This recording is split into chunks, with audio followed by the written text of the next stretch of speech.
किया जाता है तो खुदा की कसम उसके लिए भी अखिलेश यादव नपुंसक की तरह अपने घर के अंदर बैठकर तमाशा देखते रहते हैं। और आज का नौजवान यह कहता है कि हम भैया पर जवानी कुर्बान कर देंगे। अरे ऐसी जवानी पर लानत है जो अपनी सियासत के लिए, अपनी बहन के लिए, अपने भाई के लिए, अपनी बेटी के लिए भी आवाज ना उठा सके। बेहतर है कि मर जाओ।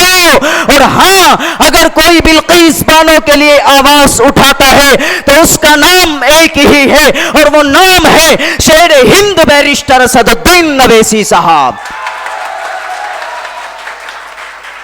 वो है शेर हिंदुस्तान जो जालिमों की आंख के अंदर आंख डालकर कहता है, जब उसके सामने मुसलमानों के नाम पर एक बिल लाया जाता है एनआरसी का, तो वो मर्द मुजाहिद पार्लियामेंट के अंदर खड़ा होकर कहता है, उन दज्जालों के सामने, उन वक्त के नमरूदों के सामने उनकी आंखों में आंखें डालकर कहता है कि यह बिल संविधान के खिलाफ है, यह बिल हिंदुस्तान के खिलाफ है, यह बिल हिंदुस्तान की आवाम को, हिंदुस्तान की एकता को तोड़ने के लिए है। ऐसा बिल महात्मा गांधी ने नहीं माना था और मैं भी इस बिल के फाड़ कर टुकड़े करता हूं। वो है बैरिस्टर असदुद्दीन नवैसी साहब। बताओ, आप ऐसे लोगों को अपना रहनुमा मानते हो? जब तबरेज अंसारी को पीटा गया तो सब नपुंसक की तरह देखते रहे, या ऐसे आदमी को अपना रहनुमा मानते हो जो खुदा की कसम मुरादाबाद के अंदर इकबालपुरा एक गांव है, उस गांव के अंदर 1980 के बाद सुप्रीम कोर्ट से परमिशन मिली थी कि इस घर के अंदर नमाज अदा की जाए, लेकिन अभी कुछ वक्त पहले कुछ संघियों ने, कुछ आरएसएस के गुंडों ने उस घर के अंदर जाकर उन पर हमला किया तो उन 26 लोगों पर मुकदमा दर्ज हो जाता है। लेकिन उस पर भी न कांग्रेस का कोई बोल सका, न बीएसपी का कोई बोल सका, न आम आदमी पार्टी से कोई बोल सका। लेकिन देखो, उस पर भी बैरिस्टर असदुद्दीन नवैसी ने एक ट्वीट किया और एक ट्वीट करने के बाद ओवैसी साहब के एक ट्वीट से उन 26 लोगों से मुकदमा खारिज कर दिया गया। यह ताकत है बैरिस्टर असदुद्दीन नवैसी साहब की। लेकिन नहीं, हम तो सिर्फ आज तक एक प्लेट बिरयानी में और एक गिलास कोल्ड ड्रिंक में बिकते हुए आए हैं। लेकिन अब सुन लो, कल तक लोग कहते थे कि तुम्हारे पास कोई विकल्प नहीं है, लेकिन आज सुन लो कांग्रेस पार्टी के चमचों, सुन लो समाजवादी के चमचों, आज विकल्प के तौर पर एक मर्द मुजाहिद की पार्टी आपके बीच है और लड़ेगी इंशाअल्लाह ताला आपके लिए। क्या है ये? कहते हैं ओवैसी के आने से वोट काटो है। अरे तुम्हारी बातों को जूतियों पर लगते हैं हम दल्लो। उसका नाम ओवैसी है और वोट काटने की कीमत मैं बताऊंगा। अगर वोट काटने की बात आती है तो सुनो, उत्तर प्रदेश के अंदर सबसे बड़ा वोट कटवा अखिलेश यादव, दूसरे नंबर पर बीएसपी की बहन जी, तीसरे नंबर पर राहुल गांधी। लेकिन ये चमचे आज तक मुसलमानों का यूज करते आए हैं। लेकिन मुसलमानों, तुम्हें कसम है इस चीज की, आज मेरी बहन, मेरी बेटी और मेरे लिए अगर कोई बोलता है, हाँ, अगर मुस्कान के हिजाब की बात आती है तो उस पर ओवैसी बोलता है। लेकिन संघी कहते हैं कि हिजाब को बैन किया जाए। हम कहते हैं कि हम जब तक दुनिया के अंदर जिंदा रहेंगे हिजाब पहनेंगे, दाढ़ी रखेंगे, टोपी ओढ़ेंगे। किसी के माई के लाल के अंदर ताकत नहीं है कि वो हमें हमारे इस इतिहास से पीछे हटा दे। किसी में ताकत नहीं है। जब हमारी बहन के हिजाब और निकाब की बात आती है तो उस पर भी एक शख्स उठता है और बोलता है कि यह चीज गलत है। उसका नाम बैरिस्टर असदुद्दीन नवैसी साहब है और कोई दूसरा नजर नहीं आता।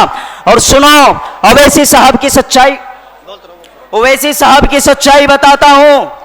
जब 53 तलाक का बिल आया था तो ओवैसी साहब की बेटी की शादी थी, लेकिन पार्लियामेंट के अंदर समाजवादी के लोग मौजूद थे, कांग्रेस के लोग भी मौजूद थे। लेकिन जब पता चला कि शरीयत के अंदर मुदाखलत हो रही है, शरीयत को बदलने के लिए एक बिल आ रहा है, तो खुदा की कसम बैरिस्टर असदुद्दीन नवैसी नंगे पैर दौड़े और जाकर उस बिल की मुखालफत की। यह है शेर हिंदुस्तान, बैरिस्टर असदुद्दीन नवैसी का जज्बा। लेकिन जहां देखा जाता है हमारी दाढ़ियों से खिलवाड़ किया जाता है, हमारी टोपी से खिलवाड़ किया जाता है। ये क्यों होता है? सिर्फ हमारी वजह से, क्योंकि कभी हम अखिलेश यादव के पैर फुसलाते हैं तो कभी हम राहुल गांधी की गोदी में जाकर बैठ जाते हैं। लेकिन हमने अब अपनी एक जमात खड़ी की है, हमने अब एक क़यादत खड़ी की है, और उस क़यादत का नाम है ऑल इंडिया मजलिस इत्तेहादुल मुस्लिमीन, और उसके रक्षक हैं अलहाज मोहतरम बैरिस्टर असदुद्दीन नवैसी साहब। आप वो जमात हो, जब आप चाहते हो तो समंदर के अंदर रास्ता बनाने का हौसला रखते हो। और हक तो यह है जिसको बताना चाहता हूं, अगर कोई तुम्हारा हक नहीं दे रहा तो इतनी ताकत पैदा करो कि तुम हक छीनने वाले बन जाओ। और हिंदुस्तान की सरजमीन पर आज एक ऐसा शख्स है जो आपको आपका हक दिला सकता है, और वो है बैरिस्टर असदुद्दीन नवैसी साहब।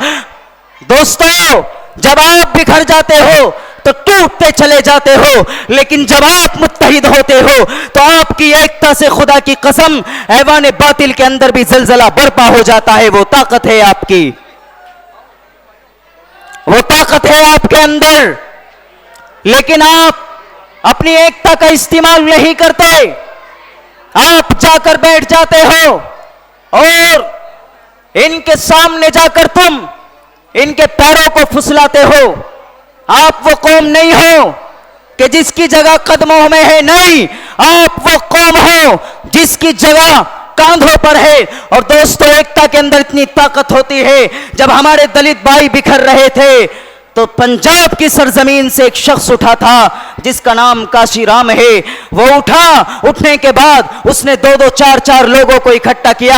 आज देखो बहन जी कई मर्तबा उत्तर प्रदेश की मुख्यमंत्री बन जाती हैं, लेकिन आपकी तादाद कम नहीं है, आप भी सैकड़ों की तादाद में हो। अगर चाहते हो कि हमारी एक क़यादत बन जाए तो तुम्हें होश के नाखून लेने होंगे और मोहतरम बैरिस्टर असदुद्दीन नवैसी का साथ देना होगा। हाथ उठा के बताओ, साथ दोगे या नहीं दोगे? क्योंकि आपके जज्बे से खुदा की कसम ये तमाम लोग, इनके अंदर खलबली मच जाती है।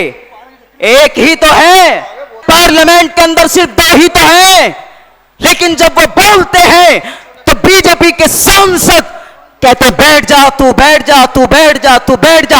अभी तो एक है, अरे शेर अकेला होता है। जंगल के अंदर गीदड़ कितने, ये गिनती नहीं होती। शेर देखे जाते हैं कि शेर अकेला है, और वैसी शेर है और शेर की तरह रहेगा इंशाअल्लाह ताला।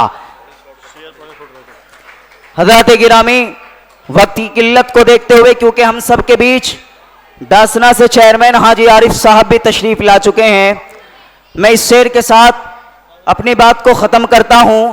सरफरोशी की तमन्ना अब हमारे दिल में है, सरफरोशी की तमन्ना अब हमारे दिल में है। देखना है जोर कितना बाजुए कातिल में है।